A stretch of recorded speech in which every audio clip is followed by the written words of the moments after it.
तो आदाब, नमस्कार, गुड इवनिंग, सत श्री अकाल। एक बार फिर आप तमाम लोगों का स्वागत है क्राइम तक की कहानी के इस एपिसोड में। और कहानी शुरू करूं उससे पहले सबसे पहले आप तमाम लोगों को बहुत बहुत बधाई, मुबारकबाद मकर संक्रांति की, पोंगल की और साथ में लोहड़ी की। तो हैप्पी लोहड़ी, हैप्पी मकर संक्रांति और हैप्पी पोंगल। आज जगह जगह खिचड़ी भी बनी, आज जगह जगह दही और चूड़ा भी खाया गया और अच्छी अच्छी चीज़ें बनी। तो आज सुबह से ही है और मौसम और माहौल भी कुछ ऐसे ही है। तो पूरे देश में ये अलग अलग त्यौहार मनाया जा रहा है, फेस्टिवल का एक जो कहते हैं जुनून हावी है। तो आप सभी को बहुत बहुत बधाई, क्योंकि खुशियों को हमेशा इसी तरीके से संजो कर रखना चाहिए, मनाना चाहिए। तो आज मुझे भी खिचड़ी खाने को मिला और दही चूड़ा भी किसी ने खिलाया, तो अच्छा भी लगा। साल में एक दिन का ये इंतज़ार रहता है, तो खुशी भी है। लेकिन इस खुशी से बाहर निकलकर जो आज की कहानी है, सोशल मीडिया पे आप में से बहुत सारे लोगों ने इसको देखा होगा, पढ़ा होगा। नहायत अफसोसनाक कहानी है। मुझे अब तक यही लगता था कि शायद हमारे देश में ये सारी चीज़ें बहुत ज़्यादा होती हैं। हमारे देश में बहुत सारी ऐसी कहानियाँ, ख़ास तौर पर आप देखेंगे शेल्टर होम की, बालिका गृह की, बिहार की स्टोरी हो, दिल्ली की हो, यूपी की हो, तो कई बार यहाँ पे अलग अलग शोषण की कहानी, उनके साथ लड़कियों के साथ, महिलाओं के साथ जुल्म की कहानी, उनकी मौत की कहानी अक्सर हम लोग सुनते रहते हैं। तो लगता है कि ये सारा अत्याचार, ये सारी चीज़ें हमारे होती हैं। लेकिन आंखें तब खुल जाती हैं जब लगता है कि नहीं, दुनिया में जहाँ जहाँ इंसान है वहाँ वहाँ ये सारी चीज़ें कहीं ना कहीं हावी रहती हैं।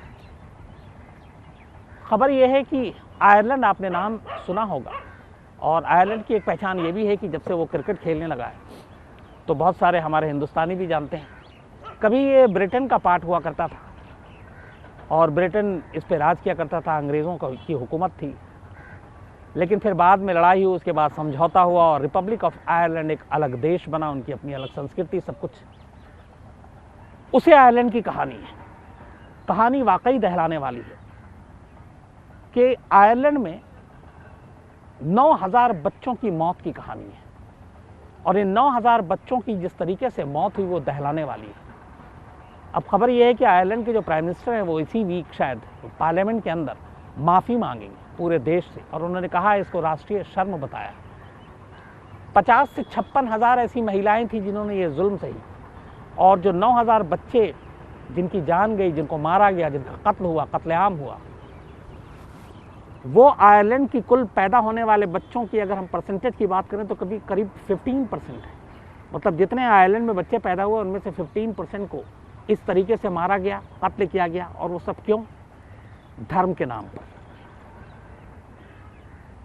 सबसे शर्मनाक बात तो ये है कि इन बच्चों की जिस तरह से मौत हुई, उनमें से बहुत सारे बच्चों की मौत की जो कहानी आई वो ये है कि इन पर अलग अलग तरीके के वैक्सीन का टेस्ट किया गया और उस वैक्सीन ने इनकी जान ले ली।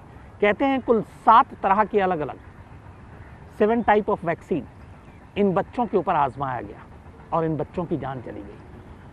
तो 9,000 बच्चों की कत्ल की कहानी है ये। कहानी आयरलैंड की है, जैसा मैंने आपको बताया। बात 1975 की है और 1975 की बात है ये। आयरलैंड में एक शहर है टूम। तो टूम में एक नई कॉलोनी बस रही थी, एक नया पूरा मोहल्ला आबाद किया जा रहा था। तो उसको बसने के लिए और बसाने के लिए वहाँ पे खुदाई का काम चल रहा था। जब खुदाई का काम चल रहा था तभी 2 बच्चे या कई बच्चे उस इलाके के आकर वहाँ खेलते थे। एक रोज़ 2 बच्चे जब खेल रहे थे तो अचानक वो चीख पड़े। जहाँ पे खुदाई चल रही थी उस खुदाई के हिस्से पे उन्होंने बहुत सारे इंसानी कंकाल देखे। जब उन्होंने इंसानी कंकाल देखा तो उनके रोंगटे खड़े हो गए, वो भाग कर आए और चीखते लगे, बदहवास थे। बड़े लोगों को उन्होंने बताया, अपने अपने घर वालों को बताया। लोगों को पहले भरोसा नहीं हुआ, लोग वहाँ पहुँचते हैं। इसके बाद देखते हैं वाकई जहाँ पे खुदाई चल रही है नई कॉलोनी बसाने के लिए, वहाँ पे पूरा इंसानी कंकाल बिखरा पड़ा हुआ है और उस खुदाई से वो कंकाल बाहर निकल रहे हैं। मामला बड़ा था, लेकिन उस वक्त इसको तूल नहीं दिया गया। और उसके पीछे ये थी कि आयरलैंड में एक लंबा इतिहास रहा है अकाल का। तो कहा गया कि शायद पहले कभी अकाल इस तरह से पड़ा हो और उसमें बहुत सारे लोगों की जान चली गई हो और इसलिए इसको दफना दिया गया हो। ये गुमनाम उस वक्त कब्रिस्तान रहा हो। तो बात आई गई हो गई कि ये कब्रिस्तान रहा होगा, किसी ज़माने में अकाल की वजह से लोगों की मौत हुई तो इसमें कुछ ऐसी चीज़ नहीं है जिसको लेके घबराया जाए। तो उन बच्चों की निशानदेही पे उन बच्चों की देखने के बाद कंकाल तो मिले, लेकिन ना उसकी जांच हुई, ना बाकी बात आगे बढ़ी, बल्कि कहानी यही दे दी गई कि शायद अकाल से ये मरे और पुराना कोई कब्रिस्तान है जहाँ से कंकाल निकला। इसके बाद पादरी को बुलाया गया, फादर को बुलाया गया, उस जगह की को पाक कराया गया, शुद्धिकरण कराया गया और फिर वहाँ पे उस कॉलोनी को बसाने का काम शुरू हो गया। बात आई गई होगी, ये बात 1975 की है। अगर ये उस वक्त उसकी सरकार वहाँ की जो थी इस बात की जांच करती तो शायद वो चीज़ 2021 में सामने नहीं आती, बल्कि उसी वक्त आ सकती थी, लेकिन ऐसा हुआ नहीं। इसके बाद वक्त बीतता रहा, 37 साल गुजर गए, 37 ईयर, जब उन दो बच्चों ने इतने कंकाल देखे थे। 37 साल के बाद 2012 में एक हिस्टोरियन थी, इतिहासकार, जिनका नाम है Catherine Corlys. Catherine Corlys Ireland के टूम शहर पे एक अपनी शोध कर रही थी, रिसर्च कर रही थी, और उनका जो शोध था वो था mother and baby care home. इस पूरी कहानी के जड़ में mother and baby care home ही है।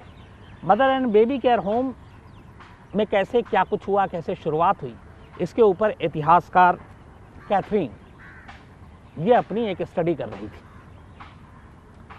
2012 में उनकी पहली रिपोर्ट पब्लिश हुई और उस रिपोर्ट में उन्होंने बताया कि जो उन्होंने अब तक जांच की उससे उन्हें पता चला कि 1925 से लेकर 1961 तक इस mother and baby care home, जो कि टूम शहर में आयरलैंड के, करीब 800 बच्चों की मौत हुई थी। अब ये फिगर बहुत बड़ा था, मैं तो अभी 9000 की बात कर रहा हूँ, शुरुआत होती 800 चिल्ड्रन से कि उनकी मौत हुई।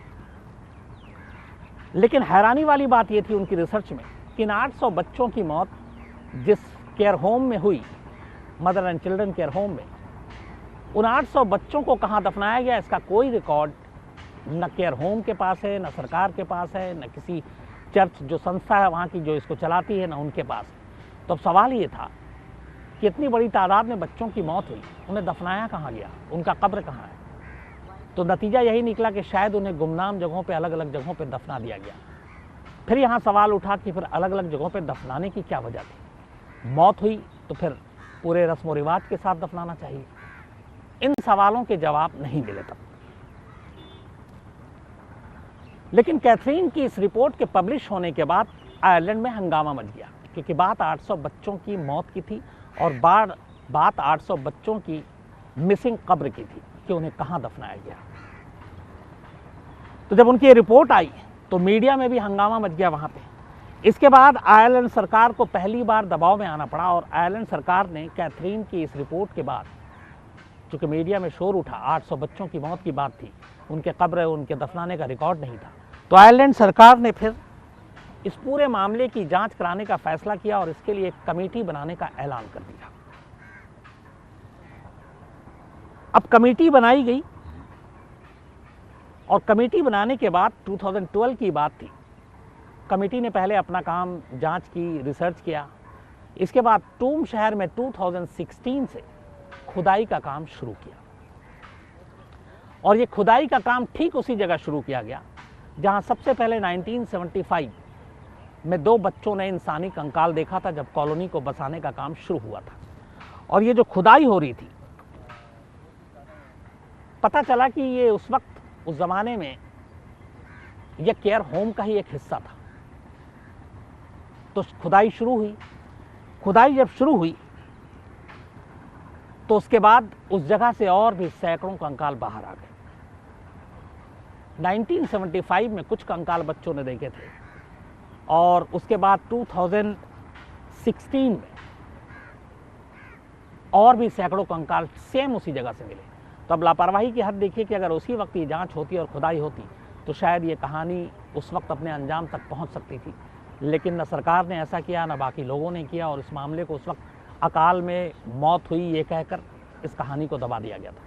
लेकिन कैथरीन की रिपोर्ट और उसके बाद सरकार की बनाई कमेटी, उस कमेटी की खुदाई ने इस सच को आखिरकार बाहर ले आया। जब ये बच्चों के कंकाल मिलने शुरू हुए तो आयरलैंड में एक बार फिर से हंगामा मचना शुरू हो गया। अब ये कहानी मैं इसलिए आज आपको सुना रहा हूं क्योंकि इस कमीशन ने 2016 में खुदाई की, उसके बाद लगातार जांच करती रही 2016 से 2021 आ गया, आज 2021 है। 12 जनवरी 12 जनवरी 2021 यानी कि अब से आज 13 है या 14 है, आज शायद 14 जनवरी है। तो 2 दिन पहले आयरलैंड सरकार की बनाई इस कमेटी ने अपनी रिपोर्ट जो 3000 पन्नों की है, 3000 पेजेस, वो उन्होंने सबमिट कर दिए और ये रिपोर्ट बाहर आ गई।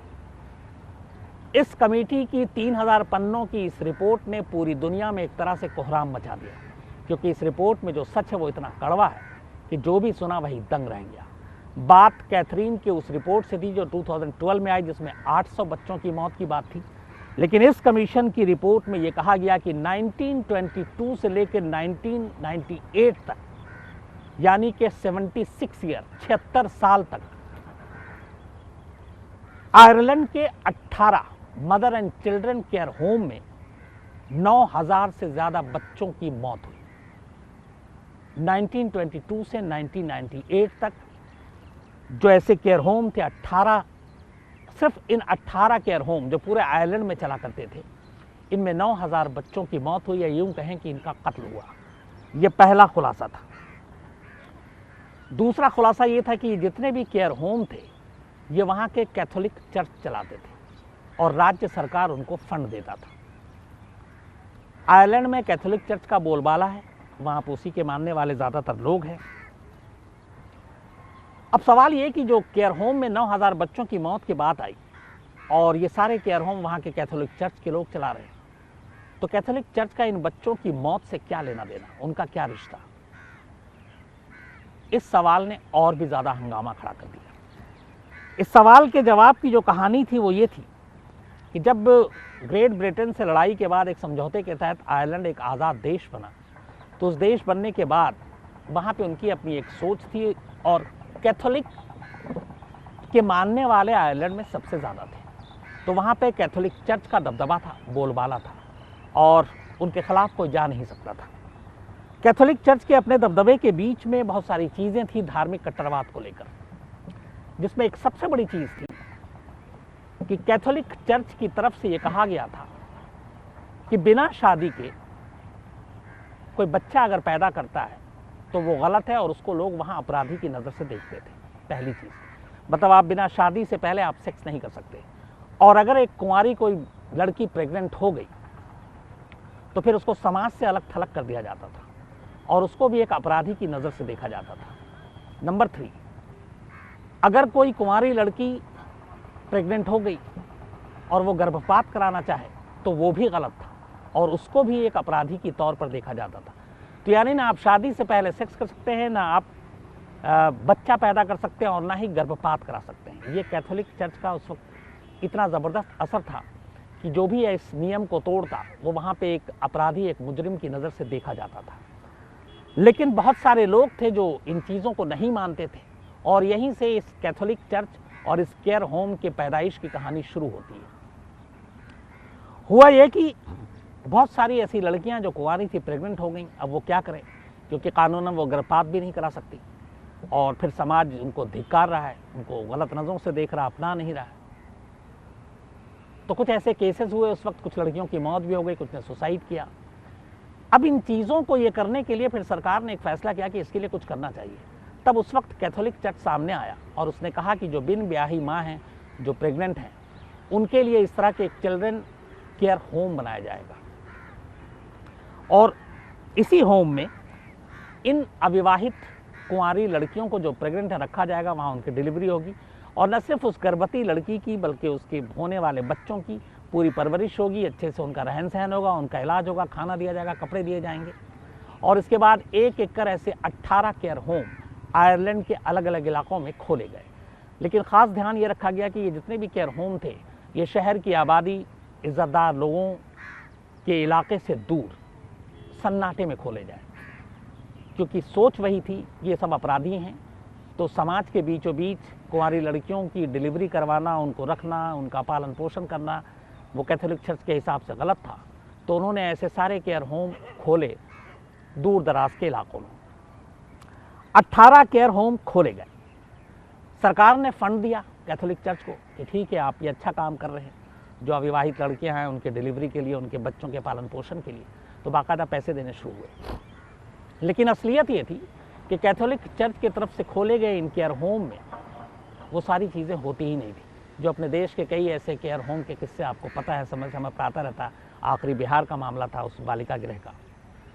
तो वहाँ पे भी जब वो आती तो कैथोलिक चर्च से जुड़े हुए इंतज़ामिया कमेटी के जो लोग थे, मैनेजमेंट के लोग थे, उन्हें बड़ी हकारत की नज़र से देखते, उनके साथ सही बर्ताव नहीं करते, उन्हें ठीक से खाना नहीं देते, ठीक से दवा नहीं देते। तो कुछ तो यूं ही हो जाती, बहुत सारे बच्चे तो गर्भ में ही मर जाते, और जो पैदा होते वो भी साल भर से ज़्यादा जीते नहीं, क्योंकि ना उनको इलाज मिलता, ना उनको ढंग से खाना पीना मिलता, मतलब कोई ढंग से परवरिश नहीं और कोई ख्याल नहीं रखा जाता। फंड आते, पैसे आते, लेकिन कैथोलिक चर्च की पूरी भावना और नज़रिया ऐसी लड़कियों और ऐसे बच्चों को लेकर बहुत बुरा था। उनका मानना था कि ये अपराधी हैं और इन्होंने नियम तोड़ा है, इनको इस तरीके से अच्छी चीज़ों के ये हकदार ही नहीं है।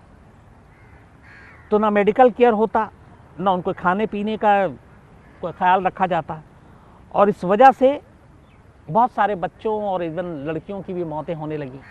यहाँ तक कि खबर ये भी आई कि ऐसी जो अविवाहित लड़कियाँ थीं उनके साथ बाकायदा केयर होम के जो लोग हुआ करते थे और कैथोलिक चर्च से जुड़े हुए लोग हुआ करते थे, वो उनका शोषण तक करते थे। कहते हैं कि इस दौरान में 76 साल में करीब 56,000 प्रेग्नेंट लड़कियां इन 18 अलग अलग केयर होम में पहुंची डिलीवरी के लिए, क्योंकि समाज उन्हें अपना नहीं रहा था। और इन सभी ने, बहुत सारे तो गर्भ में ही मर गए बच्चे।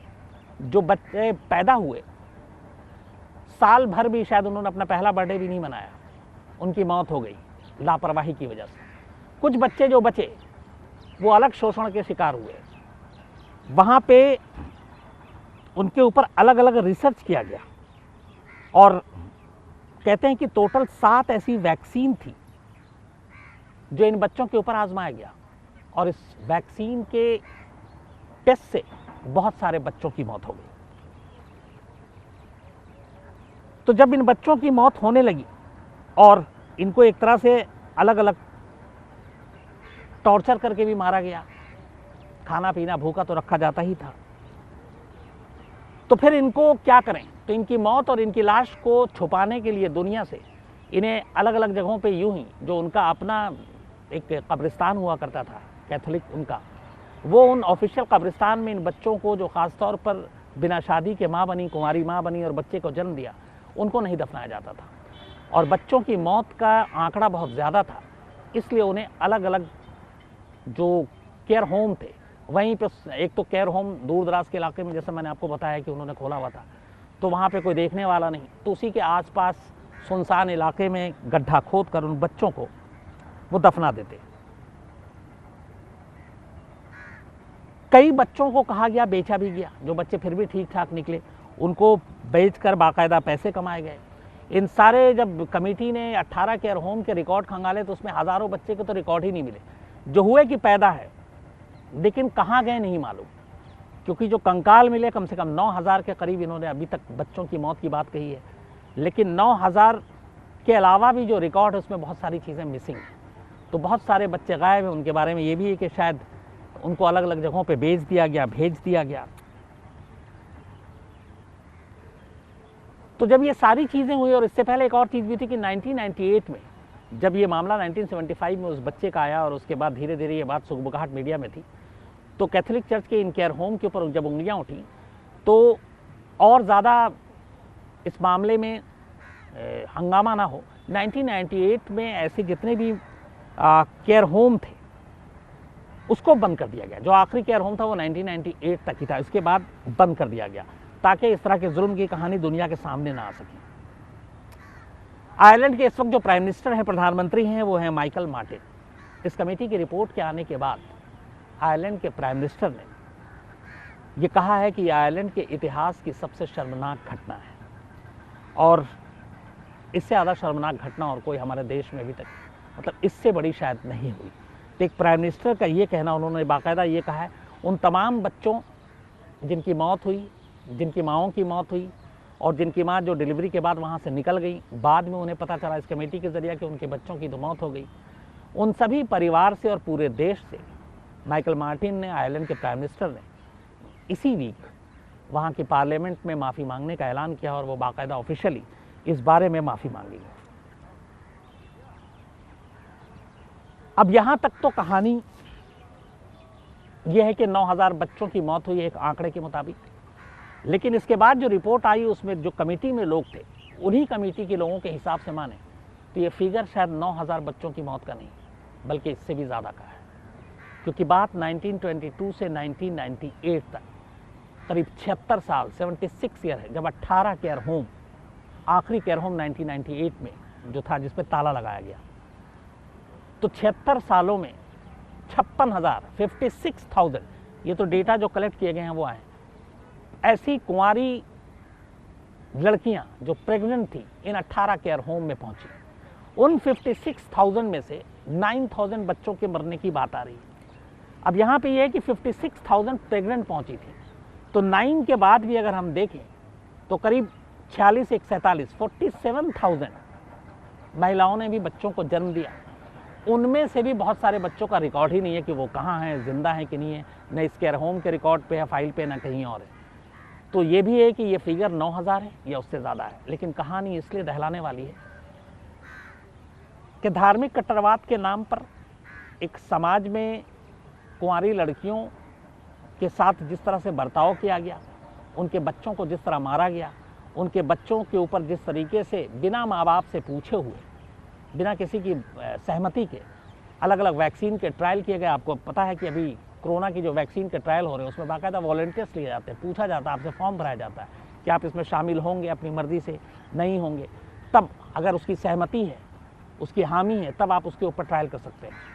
लेकिन यहाँ इन बच्चों की जिनकी उम्र छोटी, जिन्हें दुनिया की समझ नहीं, उन बच्चों को जानवरों की तरह उनके ऊपर वैक्सीन का ट्रायल किया और 7 अलग अलग किस्म के वैक्सीन ट्रायल किए गए। तो अंदाज़ा लगाइए कि कितनी ज़्यादा जानवरपना हुआ, किस बेदर्दी से इन बच्चों की मौत हुई, और अब जाकर ये खुलासा हुआ है।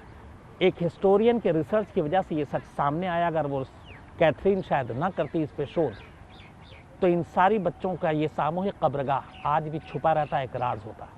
लेकिन उनकी कोशिश, एक अकेली महिला की ये कोशिश है जिसकी वजह से दुनिया का सबसे ये शर्मनाक कांड आज दुनिया के सामने आया है। और आयरलैंड की उसी कमेटी ने जिसने बनाया, उसने इस रिपोर्ट पे मुहर लगाई। कैथरीन ने तो सिर्फ 800 बच्चों की बात की थी, ये 9,000 तक गए, लेकिन 9,000 ही है या इससे भी आगे हज़ारों है, ये पता नहीं, शायद आने वाले दिनों में इसके बारे में और सच सामने आए। तो ये थी एक अफसोसनाक कहानी। आज कहानी में इतना ही, आपसे फिर मुलाकात होगी कल रात 9 बजे किसी नई कहानी के साथ। लेकिन आखिर में एक बार फिर आपसे एक ज़रूरी चीज़ मेरी टीम में आज बता रहे थे सब, बहुत सारे लोगों की शिकायत है कि आजकल क्राइम तक पे ऐड बहुत आता है यूट्यूब पे। तो मैंने पहले भी इसका जिक्र किया था कि हमारी तरफ से नहीं होता, यूट्यूब की तरफ से होता है।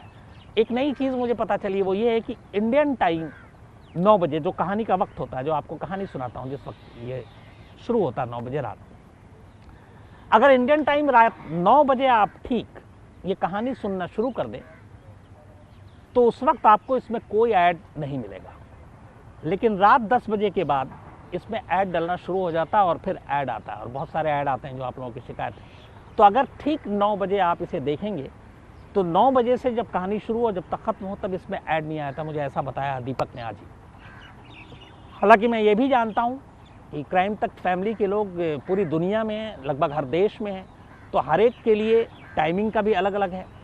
रात 9 बजे ही साथ ठीक उसी वक्त कहानी को देखना मुमकिन नहीं, क्योंकि आपकी और भी बहुत सारी जिम्मेदारियां हैं और भी काम हैं। टाइम जोन भी अलग अलग है, कहीं पे कोई और दफ्तर होता है, कहीं कोई दफ्तर में है, कहीं कोई घर पे खाना बना रहा है, या कोई बच्चों को भेज रहा है, या कुछ और काम कर रहे हैं, कोई स्कूल कॉलेज में भी है।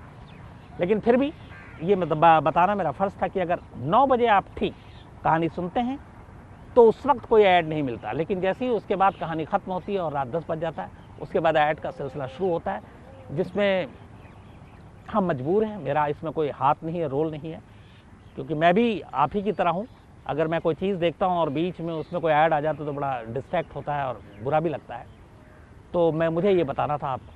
तो आज कहानी में इतना ही, कल फिर आपसे मुलाकात होगी रात 9 बजे। अपना ख्याल रखिएगा। Thank you very much.